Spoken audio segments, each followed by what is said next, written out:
Hey my good friends, Sam Haymart with Test Driven TV. Today we've got a rising star in the crossover SUV class, and this is a vehicle that people have been voting on with their feet and their checkbooks, becoming one of Kia's better selling vehicles in a very short time. This is the 2021 Telluride 3-row crossover SUV, and so I'm going to show it to you inside and out. We're going to take it for a test drive, and then I'm going to tell you what I really think.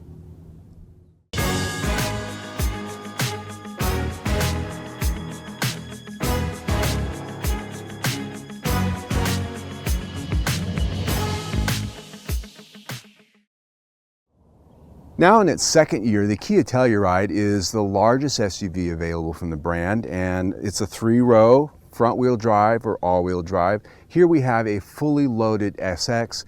This one prices out at $48,000 and some change with option packages that it has. This does start out, however, at $32,000. Now, when it comes to styling, this is a vehicle that's either a love-hate thing for a lot of people. It's very popular out there. Sales have been good. But not everybody likes the face. It's something that's, well, a little bit avant-garde, dare I say it. Kia's really good at that.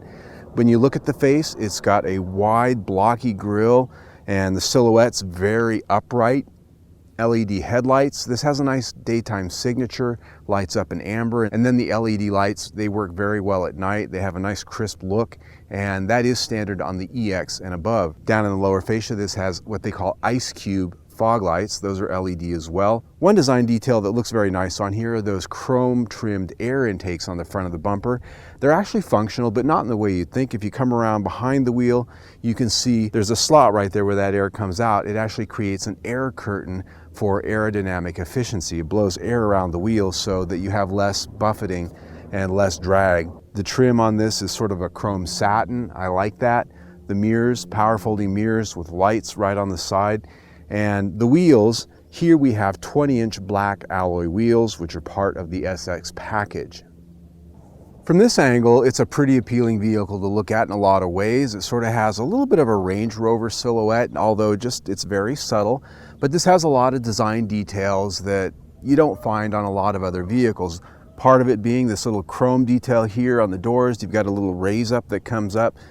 That's just something they did for fun, and you just don't see that anywhere else. And at the rear, sort of an interesting shape to those taillights, LED taillights. The lift gate is a power lift gate.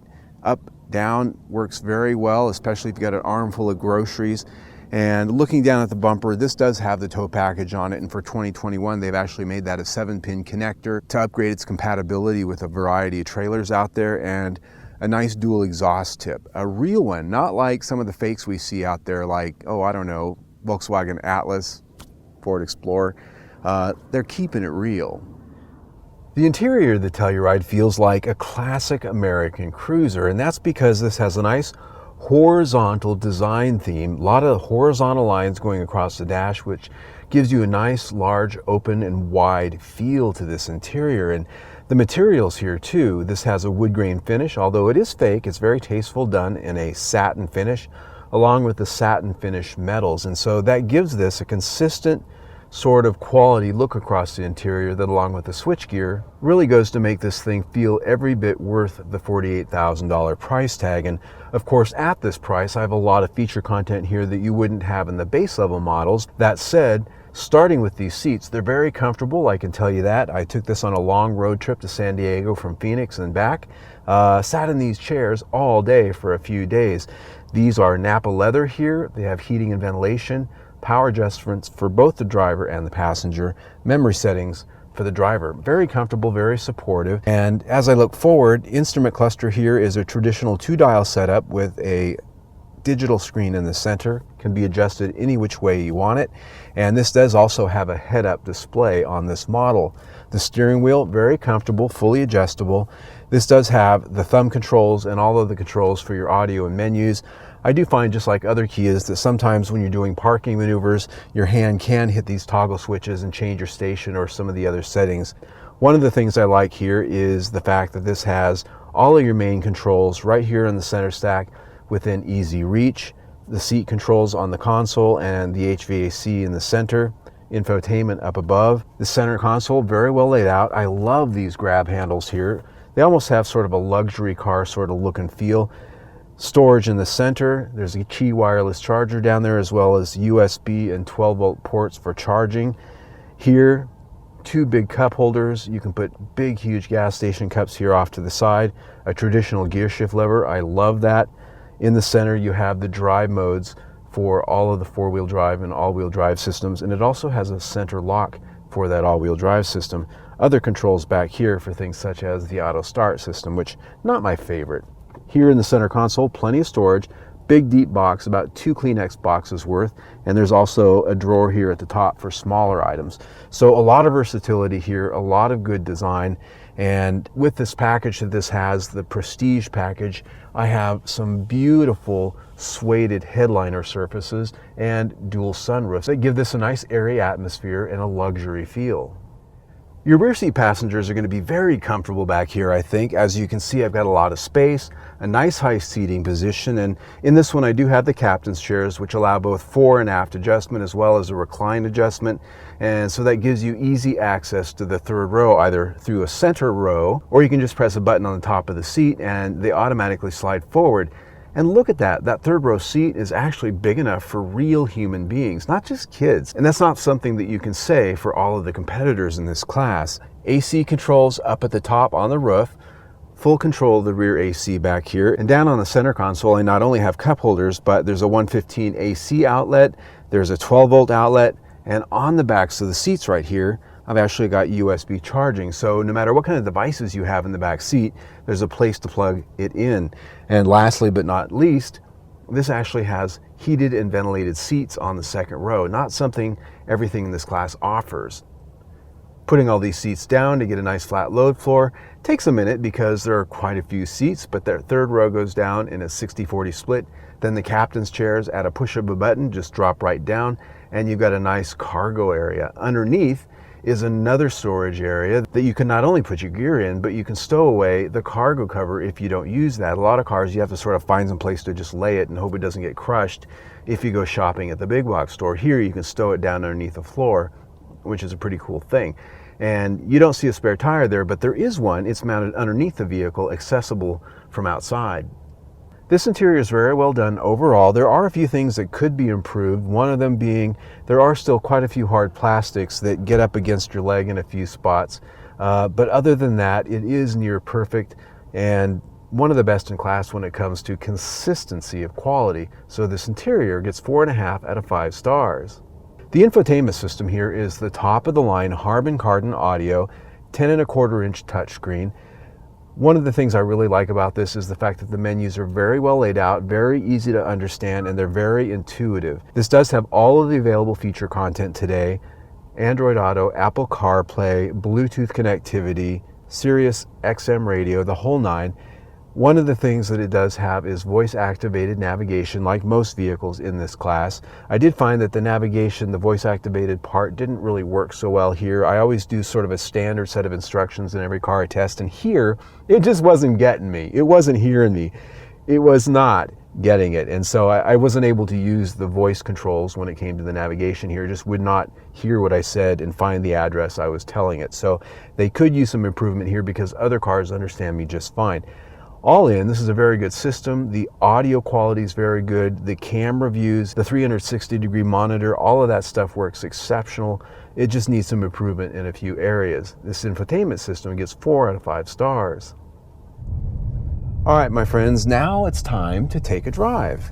And so the question I always like to ask is, how does it go? Somebody come to a complete stop, nobody's around.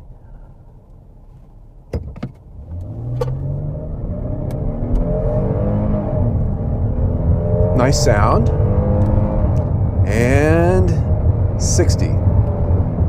Okay, so this isn't a race car, but it has reasonably decent power. I would call it adequate, at least around town. 3.8 liter direct injected V6. This is an engine that has 291 horsepower and 262 pound-feet of torque and an 8-speed automatic transmission. This particular vehicle also has all-wheel drive. In those numbers I just gave you was the torque, 262 pound-feet of torque. What I have found with this vehicle during my week with it is that it does feel a little bit low on the torque, and that really comes into play on the road trip I took, on mountain passes and things like that.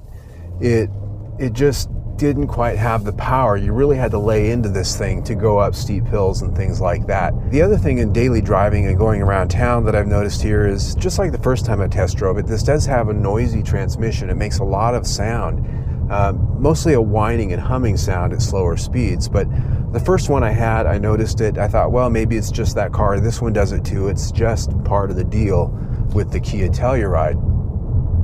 The other thing this has that I'm not really fond of is the auto start-stop system. When you come to a stop sign, shuts the engine off, your air conditioner starts blowing warm.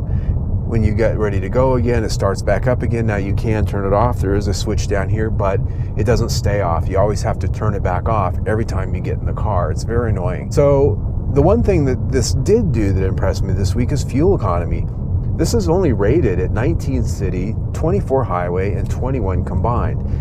That you would expect with a V6 and a big heavy 3-row crossover, but in my week with it I actually achieved 25 mpg, and that does lean into the fact that I did a lot of miles on the highway, but I've also done quite a few miles in the city, so it was about a 50-50 blend. So 25, that's well over the 21 it promised. That is impressive. When it comes to rating this powertrain, it gets lots of points from me on the efficiency, but where it really lets me down is the power that it needs to really move this thing. And even though this does have a 5,000 pound towing capacity and you can put all kinds of passengers in here, I would shudder to think what this thing actually feels like when you have it loaded down, because even when it's empty, it takes a lot to push this thing up a mountain pass. So that said, powertrain gets 4 out of 5 stars. On the topic of ride and handling, I've spent time with this in a lot of places this week, both in the city as well as here in my neighborhood and out on the open road. And what I can tell you is that this is a vehicle that does have a nice quiet ride. It's very solid when you're out on the highway, very little wind noise, but that's where the good vibes stop. This thing's very susceptible to gusty wind from the side, and that goes to its profile, but that also goes to its suspension tuning. And that is one thing that I found, that this thing tends to have a lot of body roll and it has a lot of sway, such that it doesn't quite give you the confidence that you'd want at speed. And lastly, just like the first time I tested it, I found that the suspension just doesn't feel like it's all that heavy duty. And by that I mean, when you go over potholes and speed bumps or those speed humps in your neighborhood, it does tend to give you a lot of metal to metal noise and crash, which means it just isn't quite as robust and heavy duty as you'd expect for a big heavy SUV like this. So that said, chassis gets 3.5 out of 5 stars.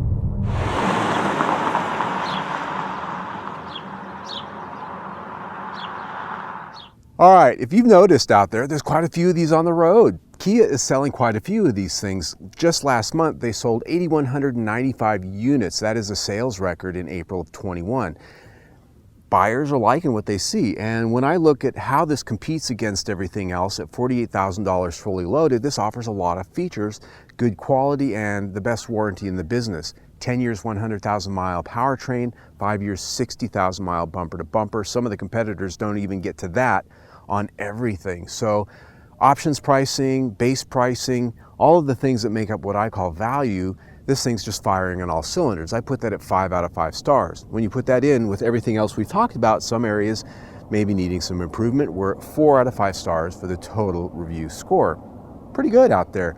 If you like the video you just saw, I invite you to see my latest one right there, or better yet, subscribe to my YouTube channel right down there. Either way, stay tuned.